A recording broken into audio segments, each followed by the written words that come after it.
يا من له صبري وكل شكايتي وبقربه كم تنجلي أشجاني.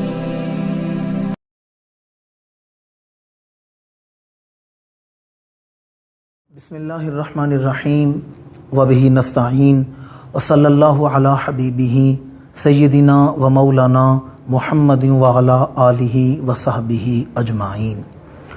معزز ناظرین و سامعین، پروگرام پیغام ہدایت میں ایک مرتبہ پھر آپ کو خوش آمدید کہتے ہیں. معزز ناظرین، 21 رمضان المبارک باب مدینۃ العلم، تاجدار حل عطا، صاحب ذوالفقار، صاحب اسرار، اسد اللہ الغالب، امام المشارق والمغارب، حضرت علی شیر خدا کرم اللہ تعالی وجہہ الکریم، آپ کا یوم شہادت ہے. حضور حیدر کرار حضرت علی شیر خدا کرم اللہ تعالی وجہہ الکریم کے اسلام پر جو احسانات ہیں وہ بے پایاں ہیں. آپ محسن اسلام ہیں، آپ خلیفہ راشد ہیں، آپ امام برحق ہیں، اور آپ ولایت رشد و ہدایت کے اعلیٰ ترین منصب پر فائز ہیں. حضور حیدر کرار کے امت مسلمہ پر بے پایاں احسانات ہیں. آپ کی فقاہت، آپ کے فتاوی، آپ کے فیصلے، آپ کی جود و سخا، آپ کی شجاعت و بہادری، آپ کی سپہ گری، اس کا تو زمانہ معترف ہے. چاہے وہ اپنے ہوں یا بیگانے ہوں، مسلم ہوں یا غیر مسلم ہوں، آپ کے خواص کو سارے مانتے ہیں.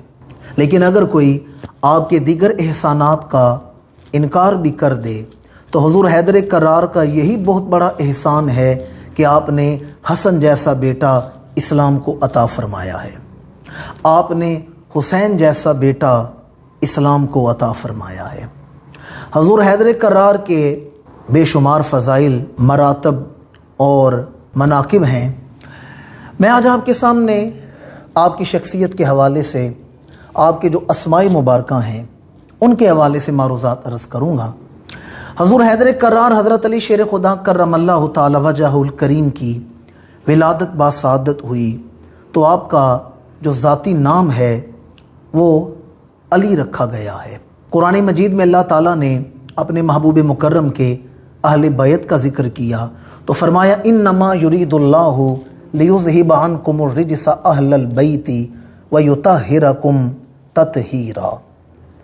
بات یہی ہے کہ اللہ تعالیٰ ارادہ فرماتا ہے اہل بیت کو نجاست سے دور رکھنے کا اور انہیں پاک رکھنے کا جس طرح پاک رکھنے کا حق ہوتا ہے. امام الانبیاء کے اہل بیت کو اللہ نے ہر قسم کی نجاست، ظاہری، باطنی، معنوی، حسی، تمام نجاستوں سے پاک رکھا ہے. امام الانبیاء خود پاک ہیں تو حضور کی ازدواج بھی پاک ہیں، بنات یعنی بیٹیاں بھی پاک ہیں، بیٹے ابنائے کرام بھی پاک ہیں، اور حضور کی آل بھی پاک ہیں. حضور حیدر کرار حضرت علی شیر خدا کرم اللہ تعالی وجہہ الکریم کا جو ذاتی نام ہے وہ علی رکھا گیا ہے. آپ کی ولادت باسعادت کے بعد آپ کا ذاتی نام علی رکھا گیا، اور علی کا معنی ہے بلند. اب دیکھنا یہ پڑے گا کہ جن کے نام کا معنی ہی بلند ہے وہ خود کتنے بلند ہوں گے. راس المحققین شیخ عبدالحق محدث دہلوی رحمۃ اللہ تعالی علیہ کی کتاب ہے مدارج النبوت. اس کی دوسری جلد میں آپ نے فتح مکہ کا ایک باب جمع کیا ہے. فتح مکہ کے باب میں آپ نے اس بات کو بیان کیا کہ جب مکہ فتح ہوا، امام الانبیاء کے ساتھ 10,000 صحابہ ہیں، حضور حرم میں داخل ہوئے اور آیت پڑھ رہے ہیں قل جاء الحق وزہق الباطل ان الباطل کان زہوقا، اور بت توڑے جا رہے ہیں. آج کعبے کو شرک سے پاک کیا جا رہا ہے. جب امام الانبیاء حرم کے اندر داخل ہوئے، بیت اللہ شریف کے اندر داخل ہوئے، تو کیا دیکھا؟ ایک بت تھا جسے حبل بت کہا جاتا ہے. حبل بت بلندی پر تھا، معروف بت تھے، لات، منا، عزا، حبل، یہ معروف بت تھے۔ تو حبل بت ذرا بلندی پر تھا، تو امام الانبیاء نے فرمایا این علی، علی کہاں ہیں؟ حضور حیدر کرار حضور کی خدمت میں حاضر ہوئے، فرمایا علی میرے کاندھوں پر سوار ہو کر اس بت کو زمین پر گرا دو، اس بت کو توڑ دو۔ حضور حیدر کرار نے عرض کیا یا رسول اللہ صلی اللہ علیہ وسلم، اگر میں آپ کے کاندھوں کی سواری کروں تو امت کیا کہے گی کہ امتی نبی کے کاندھوں پہ سوار ہوا ہے، آپ میرے کاندھوں پہ سوار ہوں اور آپ اس حبل بت کو زمین پر گرا دیں۔ امام الانبیاء نے فرمایا علی تم بوجھے نبوت نہیں اٹھا سکتے، میں بوجھے ولایت اٹھا سکتا ہوں۔ حضرت علی شیر خدا حضور کے کاندھوں پہ سوار ہوئے، اور یہ میں سمجھتا ہوں کہ یہ خوش نصیبی ہے، کبھی امام الانبیاء کے کاندھوں پر امام حسین سوار ہو رہے ہیں اور کبھی آپ کے والد محترم حضرت علی سوار ہو رہے ہیں۔ حضور حیدر کرار حضور کے کاندھوں پہ سوار ہوئے، آپ نے حبل بت کو زمین پر گرا دیا، بت ٹوٹ گیا، ٹکڑے ٹکڑے ہو گیا۔ امام الانبیاء نے فرمایا علی آج پہلی دفعہ میرے کاندھوں پہ سوار ہوئے ہو، یہ تو بتاؤ کتنی بلندی پر پہنچے ہو؟ میں نے عرض کیا کہ حضرت علی شیر خدا کا ذاتی نام ہے علی، اور علی کا معنی ہے بلند۔ اب سنیں وہ کتنے بلند ہیں۔ برِ صغیر میں، سب کانٹیننٹ میں تقریباً تمام مسالک کے علماء شیخ عبدالحق محدث دہلوی پر جا کر متفق اور مجتمع ہو جاتے ہیں۔ آپ نے مدارج النبوت کی دوسری جلد اور فتح مکہ کے باب میں اس بات کو لکھا ہے۔ امام الانبیاء نے فرمایا علی کتنی بلندی پر پہنچے ہو؟ تو عرض کیا یا رسول اللہ صلی اللہ علیہ وسلم اس وقت میرا جو سر ہے وہ ساق عرش کے ساتھ ٹکرا رہا ہے، عرش کے پایوں کے ساتھ ٹکرا رہا ہے۔ مشرق اور مغرب دونوں میرے ہاتھوں کے درمیان ہیں، میں مشرق سے چاہوں یا مغرب سے چاہوں جو چیز چاہوں اٹھا سکتا ہوں۔ اس وقت میرا جو سر ہے وہ عرش کے پائے کے ساتھ ٹکرا رہا ہے۔ پھر حضرت علی شیر خدا جب حضور کے کاندھوں سے زمین پر آئے تو امام الانبیاء نے دیکھا علی مسکرا رہے ہیں، ہونٹوں پہ تبسم آ گیا ہے۔ امام الانبیاء نے فرمایا علی کیوں مسکرا رہے ہو؟ عرض کیا یا رسول اللہ میں اتنی بلندی سے زمین پر آیا ہوں پر مجھے چوٹ کوئی نہیں لگی، میں اتنی بلندی سے زمین پر اترا ہوں پر مجھے چوٹ نہیں لگی۔ ہمارے آقا کریم مسکرائے۔ امام الانبیاء نے فرمایا علی جسے اٹھانے والے محمد ہوں اور اتارنے والا جبریل ہو اسے چوٹ کیسے لگ سکتی ہے؟ صلی اللہ علیہ وآلہ وسلم۔ بھائی جسے اٹھانے والے رسول اکرم ہوں اور اتارنے والا سید الملائکہ جبریل ہو اسے چوٹ کیسے لگ سکتی ہے؟ یہ جو اصل کتاب ہے مدارج النبوت، اس کا ترجمہ علامہ منشا تابش قصوری صاحب نے بھی کی ہے اور علامہ معین الحق صاحب نے بھی کی ہے، لیکن ایک دوسرے مکتبہ فکر کے عالم نے اس سے بڑھ کے آگے کی بات لکھی ہے کہ جب حضرت علی امام الانبیاء کے کاندھوں سے زمین پر اترے ہیں آپ نے اللہ کو سجدہ شکر ادا کرنا ہے، لیکن سجدہ حضور کے قدموں والی جگہ پر کیا ہے، سجدہ حضور کو نہیں کیا، سجدہ اللہ کو ہی کیا ہے، لیکن سجدے کے لیے جگہ منتخب فرمائی ہے تو حضور کے قدموں والی جگہ پر۔ جیسے ازل کے روز فرشتوں نے جناب آدم کی طرف جو سجدہ کیا تھا وہ سجدہ اللہ کو تھا، قبلہ وجود آدم تھا، اور آج ہمارا بھی وہی قبلہ ہے، جہاں وجود آدم تھا وہی ہمارا قبلہ بنا دیا گیا۔ تو حضرت علی شیر خدا نے بھی سجدہ اللہ کو ہی کرنا ہے، لیکن سجدے کے لیے جو جگہ منتخب کی ہے وہ قدمین رسول والی جگہ منتخب کی ہے۔ اے باب مدینہ العلم، اے تاجدار حل عطا، اے حضور حیدر کرار، آپ تو بیت اللہ شریف کے اندر ہیں، کہیں بھی چہرہ کر کے سجدہ کر لیں، یہ حضور کے قدموں والی جگہ پر اسپیسیفک جگہ پر سجدہ کیوں کر رہے ہیں؟ فرمایا آج 10,000 صحابہ نے یہ منظر دیکھا ہے کہ علی نبی کے کاندھوں پہ سوار ہوا ہے، تو کسی کے دل میں یہ خیال نہ آئے کہ نبی کے کاندھوں پر سوار ہو کر علی کے دل میں غرور آ گیا ہے، علی کے دل میں تکبر آ گیا ہے، یا علی کے دل میں فخر اور گھمنڈ آ گیا ہے۔ میں تو حضور کے قدموں والی جگہ پر اللہ کو سجدہ کر کے بتانا یہ چاہتا ہوں کہ علی جتنی بلندی پر پہنچا ہے مصطفیٰ کے قدموں کے صدقے سے ہی پہنچا ہے، مجھے جو علو مرتبت نصیب ہوا ہے انہی قدموں کے صدقے سے نصیب ہوا ہے۔ تو حضرت علی شیر خدا کا ذاتی نام ہے علی، اور علی کا معنی ہے بلند۔ دوسرا آپ کا ایک اسم مبارک ہے حیدر، یہ بڑا معروف نام ہے اور یہ نام بہادری کا سمبل ہے، بہادری کا نشان ہے، یہ نام ہی بہادری کا نشان ہے۔ دیکھ لیں ہمارے ملک پاکستان میں جو جرأت و بہادری کا سب سے بڑا جو نشان ہے اسے نشان حیدر کہا جاتا ہے۔ آج بھی ہمارے ہاں جرأت و بہادری کا جو اعلیٰ ترین نشان ہے، تمغہ امتیاز ہے، اسے نشان حیدر کہا جاتا ہے۔ لیکن آپ کا یہ نام رکھا کب گیا ہے؟ تو سیرت نگاروں نے لکھا ہے کہ جب آپ کی عمر تھی 2 ڈھائی 3 برس آپ کی عمر مبارک ہے، آپ کی والدہ بی بی فاطمہ بنت اسد گھر سے باہر کسی کام کے لیے نکلی ہیں کہ گھر میں ایک سانپ گھسا ہے، اور جب حضور حیدر کرار کے قریب پہنچا تو حضرت علی نے اس سانپ کو پکڑ لی ہے، اور اس قدر مضبوطی سے پکڑا ہے کہ سانپ کا دم گھٹ گئے۔ بچے ویسے بھی کوئی چیز پکڑیں تو بڑی مضبوطی سے پکڑتے ہیں۔ اچھا، والدہ گھر میں داخل ہوئیں، انہوں نے دیکھا کہ میرے بیٹے نے سانپ پکڑ لی ہے۔ آج کل کی کوئی ماں ہوتی تو چیخنا چلانا شروع کر دیتی کہ گھر میں سانپ گھس گیا اور میرے بچے نے سانپ پکڑ لیا ہے، لیکن وہ جناب جعفر طیار کی والدہ ہیں، وہ حضور حیدر کرار کی والدہ ہیں۔ انہوں نے جب دیکھا نا کہ میرا بیٹا ڈرا نہیں اور سانپ کو مضبوطی سے پکڑ لی ہے تو ماں نے خوش ہو کے کہا میرا حیدر پتر، میرا شیر بیٹا۔ تو اس وقت آپ کا نام آپ کی والدہ نے حیدر رکھا تھا، اور حضرت علی شیر خدا کا معمول تھا کہ جب بھی کسی میدان جنگ میں جاتے اور رجز پڑا جاتا تو آپ اپنا یہ تعارف کرواتے۔ عرب میں رواج تھا کہ جب بھی کوئی میدان جنگ میں جنگجو اترتا تو وہ رجز پڑتا تھا حملہ کرنے سے پہلے، اس میں اپنا تعارف کرواتا، اپنے کارنامے گنواتا اور اپنے علاقے کا تعارف کرواتا، اپنے باپ دادا قبیلے کا تعارف کرواتا۔ حضور حیدر کرار کا یہ معمول تھا کہ جب بھی آپ میدان جنگ میں اترتے تو رجز میں اپنا تعارف کرواتے، ان الذی سمتنی امی حیدر، میں وہ ہوں کہ جس کی ماں نے اس کا نام ہی حیدر رکھا ہے۔ اب یہ جو اللہ ذی ہے یہ اس میں موصول ہے کہ میں وہ ہوں، اور حضرت علی شیر خدا کے سامنے جب بھی کوئی آتا تو اپنا تعارف کرواتے، میں وہ ہوں، میں وہ ہوں۔ اچھا، یہ جملہ اسے کہا جاتا ہے کہ جس سے پہلے کوئی نہ کوئی آشنائی ہو۔ مثلا میں کہوں کہ وہ بڑا عظیم آدمی ہے جس کا نام ڈاکٹر عبدالقدیر خان ہے، آپ پوچھیں گے وہ کون ہے تو میں کہوں گا وہی بھئی جس نے پاکستان کو ایٹمی طاقت بنایا ہے۔ اسی طرح یہ اللہ ذی کا معنی ہے کہ یہ تعارف کروایا جاتا ہے میں وہ ہوں، آگے تعارف کروایا جاتا ہے۔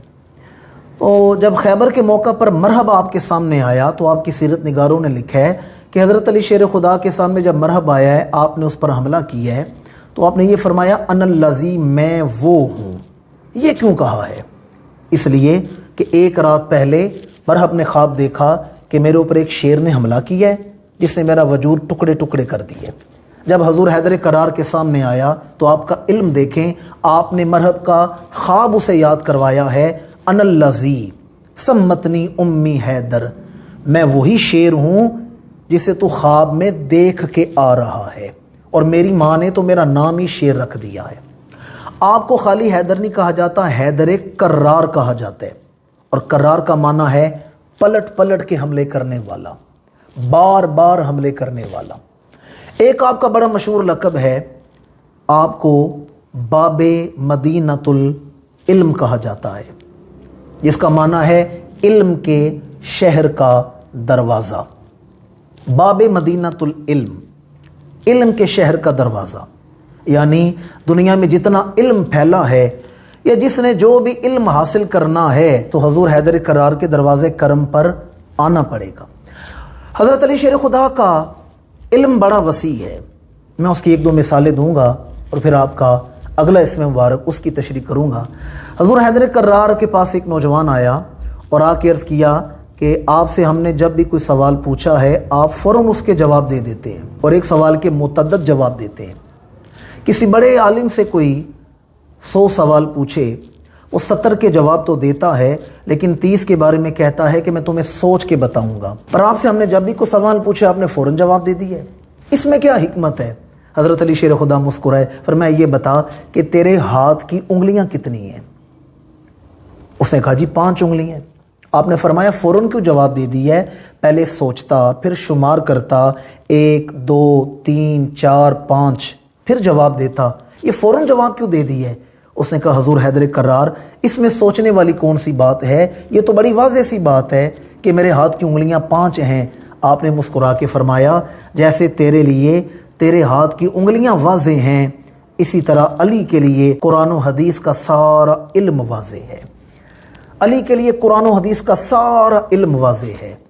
اور حضور حیدر کرار آپ کا فرمان جو آج تک میں نے کسی اور شخصیت کے حوالے سے نہیں پڑھا یا نہ سنا ہے نہ پڑھا ہے، حضور حیدر کرار فرماتے ہیں الحمد سے والناس تک تم پورے قرآن میں میرے سامنے کہیں سے کوئی ایک آیت پڑھو، پورے قرآن میں کہیں سے کوئی ایک آیت پڑھو، میں تمہیں بتا دوں گا کہ وہ آیت دن کے وقت اتری ہے یا رات کے وقت اتری ہے، یہ آیت پہاڑ پر اتری ہے یا کسی وادی میں اتری ہے، یہ تری پر اتری ہے یا خشکی میں اتری ہے، یہ میدان جنگ میں اتری ہے یا حالت امن میں اتری ہے، یہ سفر میں اتری ہے یا حضر میں اتری ہے۔ فرمایا قرآن مجید کی کہیں سے کوئی آیت پڑھو، میں تمہیں بتا دوں گا اس آیت کا شان نزول کیا ہے، وجہ نزول کیا ہے، مقصد نزول کیا ہے، جگہ نزول کیا ہے اور وقت نزول کیا ہے۔ قرآن کی کہیں سے کوئی آیت پڑھنا تمہارا کام ہے، اس کے جملہ مسائل بیان کرنا علی شیر خدا کا کام ہے۔ اور حضور حیدر کرار کا ایک فرمان یہ بھی ہے، آپ فرماتے ہیں میرے سامنے اگر کوئی تورات کا عالم آئے اور تورات کا مسئلہ پوچھنے آئے، میں اسے تورات کے مسئلے بھی بتا دوں گا۔ میرے سامنے انجیل کا عالم انجیل کے مسائل لے کر آئے، میں اسے انجیل کے مسئلے بتاؤں گا۔ میرے سامنے زبور کا عالم زبور کے مسائل لے کر آئے، میں اسے زبور کے مسئلے بتاؤں گا۔ اور اگر میرے سامنے قرآن کا کوئی عالم قرآنی مسائل لے کر آئے، میں قرآنی مسائل بھی بیان کروں گا۔ آپ فرماتے ہیں آسمان سے جتنا علم اتارا گیا ہے، جتنی کتابیں منزل من اللہ ہیں، زبور، تورات، انجیل، قرآن مجید، ان تمام کے علماء علی کے پاس آ جائیں۔ زبور والا زبور کے مسائل لے کر آئے، تورات والا تورات کے مسائل لے کر آئے، انجیل والا انجیل کے مسائل لے کر آئے، اور قرآن والا قرآن کے مسائل لے کر آئے، علی تمام کتابوں کے مسائل انہیں بتا دے گا۔ اور آگے فرمایا اگر اللہ تعالیٰ ان کتابوں کو زبان دے دے تو یہ کتابیں بول کر کہیں گی علی جو کہہ رہا ہے وہ حق کہہ رہا ہے، علی جو کہہ رہا ہے وہ سچ کہہ رہا ہے۔ تو اتنا وسیع علم۔ ایک دفعہ کسی نے پوچھا کہ آپ کو اتنا علم ملا کہاں سے ہے، اتنا وسیع علم کہاں سے ملا ہے؟ تو آپ نے مسکرا کے فرمایا میں وہ علی ہوں جو اپنی زندگی کی کئی راتیں ایک بستر میں رسول اللہ کے ساتھ ایک چادر میں حضور کے ساتھ لپٹ کے سوتا رہا ہوں۔ میں کئی راتیں ایسی گزری ہیں جب میں حضور کے ساتھ لپٹ کے سوتا رہا ہوں۔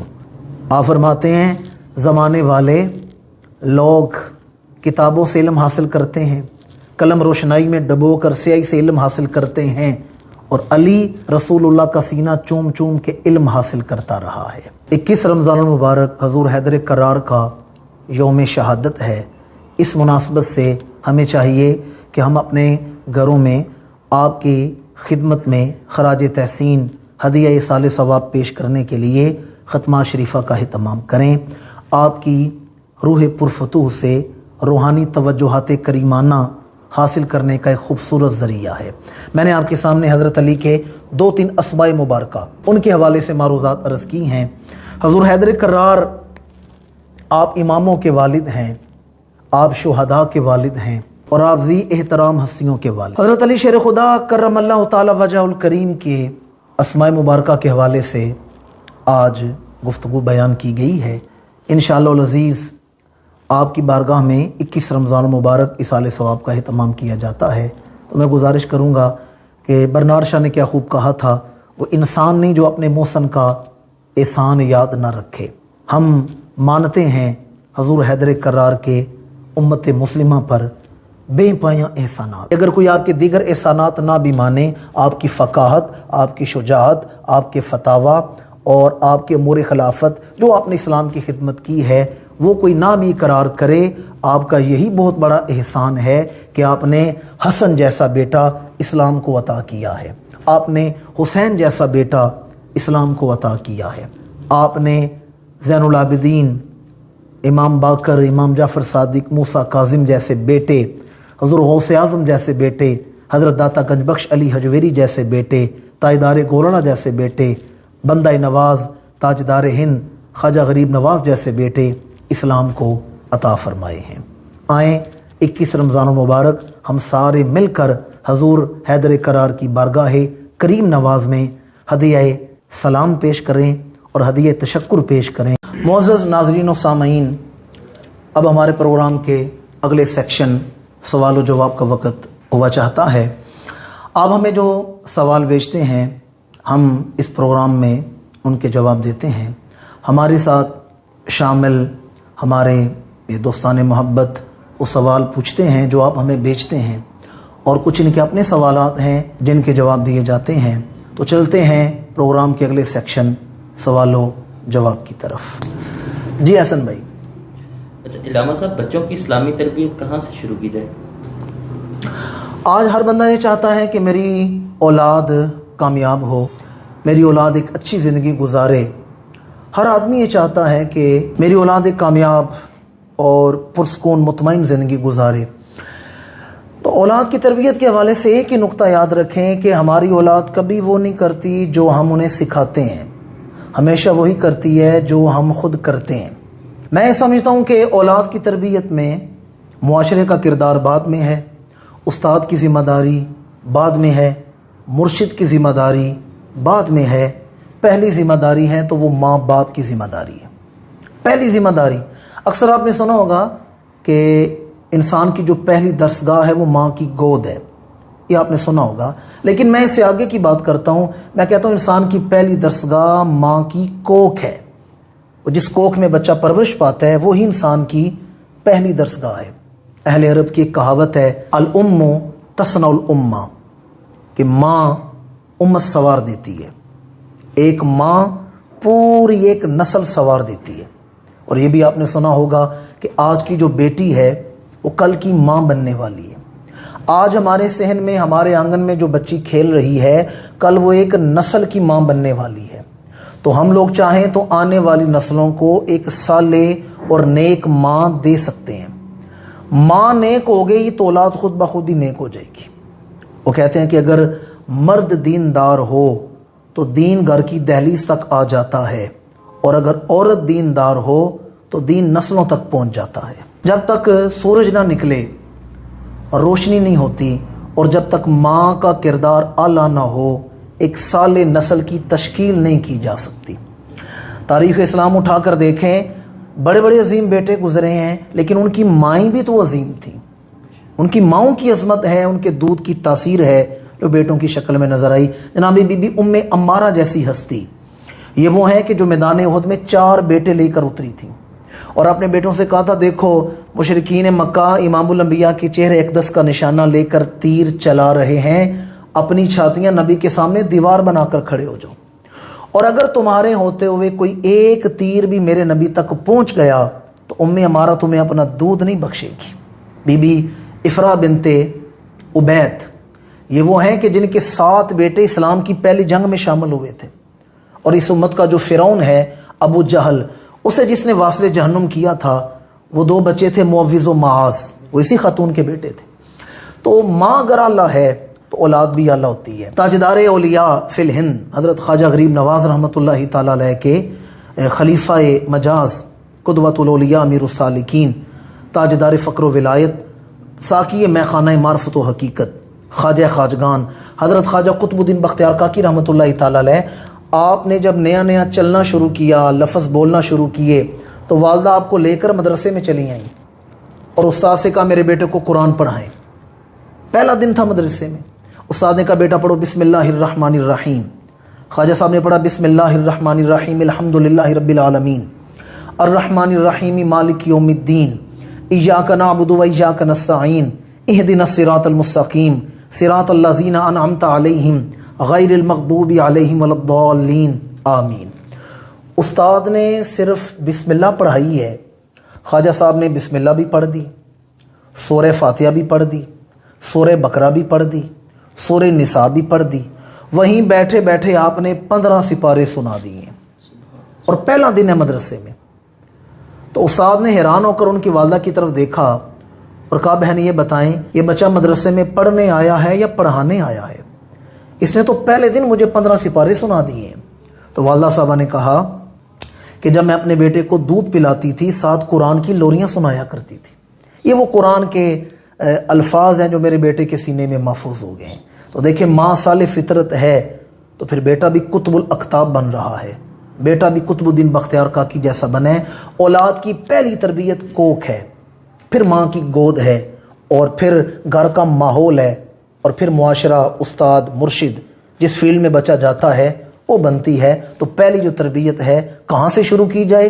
ماں کی کوکھ سے شروع کر دینی چاہیے۔ جی سجاد بھائی۔ علامہ صاحب اولاد میں وقفہ کرنے کے بارے میں کیا حکم ہے؟ اولاد میں وقفہ کرتے ہوئے آپ کی نیت دیکھی جائے گی کہ اس میں آپ کی نیت کیا ہے۔ اگر تو یہ نیت ہے کہ میں اولاد کو کھلا نہیں سکتا یا رزق کی تنگی ہے تو اس لیے اولاد میں وقفہ کیا جائے، یہ حرام اور گناہ ہے۔ ہاں اگر کوئی عذر ہے، مثلا بچہ ابھی چھوٹا ہے اور ماں کی صحت کا مسئلہ ہے تو پھر اولاد میں وقفہ کیا جا سکتا ہے، یا اگر بچے آپریشن سے پیدا ہوتے ہیں اور ماں کی صحت کا مسئلہ ہے، یہ عذر ہے، تو آپ اپنے معالج سے مشورہ کر کے عارضی طور پر مانع حمل تدابیر اختیار کر سکتے ہیں، لیکن اس میں مستقل نہیں کر سکتے۔ مثال کے طور پہ آپریشن کروا کے بچہ دانی نکلوا دی جاتی ہے یا نس بندی کی جاتی ہے، تو توالد و تناسل مستقل طور پر ختم کر دینا یہ گناہ ہے۔ عارضی طور پر وقفہ کیا جا سکتا ہے، لیکن اس میں بھی یہ دیکھا جائے گا کہ آپ کی نیت کیا ہے۔ اللہ رازق ہے، اللہ اولاد دیتا ہے تو اس کا رزق ساتھ عطا کرتا ہے۔ جب کوئی بیٹا پیدا ہوتا ہے تو اللہ فرماتا ہے میں تیرے جو باپ کی تیرے ذریعے مدد کروں گا، اور جب بیٹی پیدا ہوتی ہے تو اللہ فرماتا ہے کہ تو زمین پر جا، میں تیرے باپ کے بازو بنوں گا۔ تو رزق کے حوالے سے یا دیگر جن وجوہات پر مستقل اولاد کی جو ہے وہ بندی کر دی جاتی ہے وہ ممنوع ہے۔ ہاں عارضی طور پر آپ عورت کی صحت یا دیگر مسائل کو مد نظر رکھ کے عارضی طور پر اولاد میں وقفہ کیا جا سکتا ہے۔ جی حافظ صاحب۔ علامہ صاحب میرا آپ سے سوال ہے کہ افزائش نسل کے لیے جانوروں کا ملاپ کروایا جاتا ہے، اس میں ان جانوروں کے رشتوں کا لحاظ رکھا جائے گا، مثلا ماں بیٹا، باپ بیٹی یا بہن بھائی وغیرہ؟ یاد رکھیں رشتوں کی حرمت کے جتنے مسائل ہیں وہ سارے انسانوں پر لاگو ہوتے ہیں یا جنات پر، چونکہ جنات بھی شریعت کے مکلف ہیں۔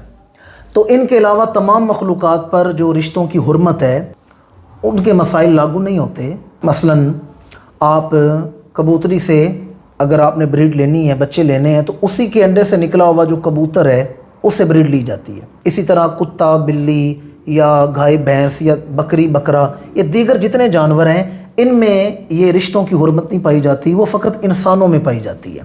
تو جانوروں میں یہ بہن بیٹی یا ماں بیٹا یا باپ ان کا کوئی تصور نہیں پایا جاتا۔